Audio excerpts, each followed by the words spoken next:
Est-ce que ça vous arrive de vous sentir mal après une conversation, mais que vous ne savez pas exactement pourquoi?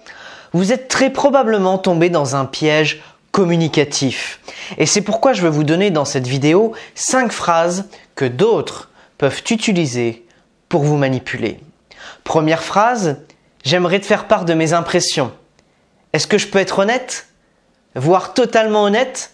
Tu sais, j'ai un truc fou, voire complètement dingue à te dire. Mais, je sais pas si je dois te le dire. Avec de telles phrases, on a souvent l'impression de ne pas pouvoir dire non. Donc ces phrases amènent un oui presque forcé. Mais grâce à cette technique de manipulation, l'autre personne obtient simplement la permission de dire quelque chose. La plupart du temps, cela va être uniquement pour flatter son ego. Et ça sera mauvais pour vous. Et comme elle a déjà pris une autorisation auparavant auprès de vous, vous allez avoir du mal à vous en sortir. Vous êtes tombé dans un piège, dans un processus d'engagement. Et puis l'autre personne dit ce qu'elle a à dire, puis enchaîne en vous disant « Pourquoi ça te fait sentir comme ça maintenant ? Je t'ai demandé si je pouvais être honnête avec toi. » Et cela nous amène à la deuxième phrase « Je ne veux que ce qu'il y a de mieux pour toi. » Bien sûr, chacun veut le meilleur pour lui-même. Mais si quelqu'un vous dit quelque chose et que vous vous sentez mal dans votre peau, ce n'est probablement pas ce qu'il y a de mieux pour vous. Alors soyez vraiment attentifs à cette phrase. Je veux juste ce qu'il y a de mieux pour toi. Ce qui revient à dire, je sais ce qui est bon pour toi. Tu ne te connais pas. Et c'est pourquoi je vais te dire ce qui va te faire du bien. C'est généralement ce qui est bon pour l'autre personne, pas pour vous. Alors faites vraiment attention si vous utilisez cette phrase ou si l'autre personne l'utilise. Troisième phrase, tu te trompes sur ça. Tu te trompes sur ça, mais bien sûr, tu dois avoir raison. En psychologie, chacun a un modèle subjectif du monde. Et nous avons tous des points de vue différents. Nous le savons en nous-mêmes. Mais faites attention, dès qu'une personne vous dit que vous vous trompez, cela revient à dire ta vision du monde vaut moins que la mienne. C'est une tactique très manipulatrice. Quand quelqu'un vous dit cette phrase, vous pouvez dire « Je comprends ton point de vue. De mon côté, je vois les choses différemment. » Ou « Tu as dit ceci et cela, je vois ça différemment. » Mais si quelqu'un vous dit que vous vous trompez sur une question particulière, je serai toujours très prudent à ce sujet. La quatrième phrase manipulatrice, c'est le « oui, mais ». Oui, mais tu voudrais pas plutôt essayer ça? Oui, mais je ne peux pas. L'autre personne commence par dire oui, donc elle est en partie d'accord avec ce que vous dites, puis rejette immédiatement ce que vous dites avec l'utilisation du « mais ». Oui, mais c'est une façon de ne pas vraiment traiter les arguments de l'autre personne et de les rejeter immédiatement. Oui, mais tu ne crois pas qu'il serait préférable qu'on parte?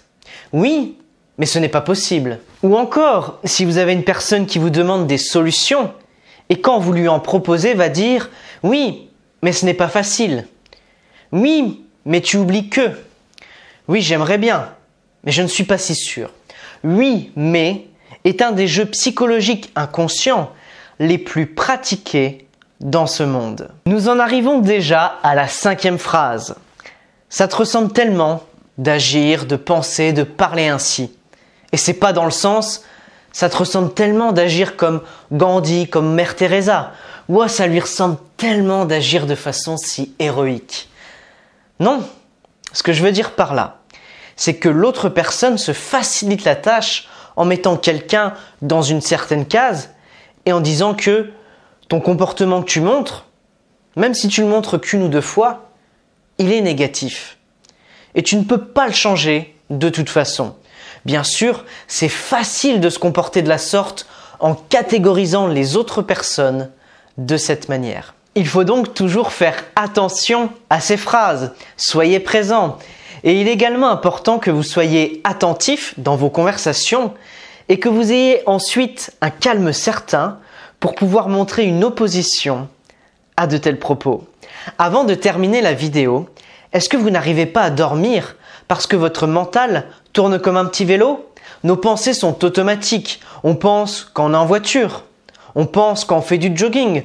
on pense quand on se lève le matin. Ça ne s'arrête jamais. On anticipe et on planifie beaucoup. Cette activité mentale prend beaucoup d'énergie et donc nous épuise. On peut tomber dans l'anxiété, dans l'angoisse ou pire, dans la dépression. Tout cela est déclenché par une perception des choses, une compréhension des choses, une façon de penser le réel. Si on est tout le temps en train de s'auto-analyser et d'analyser la vie autour de nous, alors notre vie va devenir un véritable enfer. Et comment cela se produit-il? Parce que nous nous identifions fortement à nos pensées. Nous croyons que ce sont nos pensées. Nous croyons être l'auteur de nos pensées. C'est ainsi que nous mettons de l'huile sur le feu de nos pensées et cela génère en nous toutes ces émotions. Si nous nous identifions fortement à nos pensées, alors on se retrouve dans la grande roue de la rumination et cette perception de la vie peut être extrêmement stressante. Si vous souhaitez être davantage observateur de vos pensées et ne plus les subir, cliquez sur le lien en description pour accéder gratuitement à une méditation spéciale recentrage pour commencer à vous libérer de la prison mentale en 5 minutes par jour. Je vous souhaite une bonne journée et beaucoup de succès dans votre communication.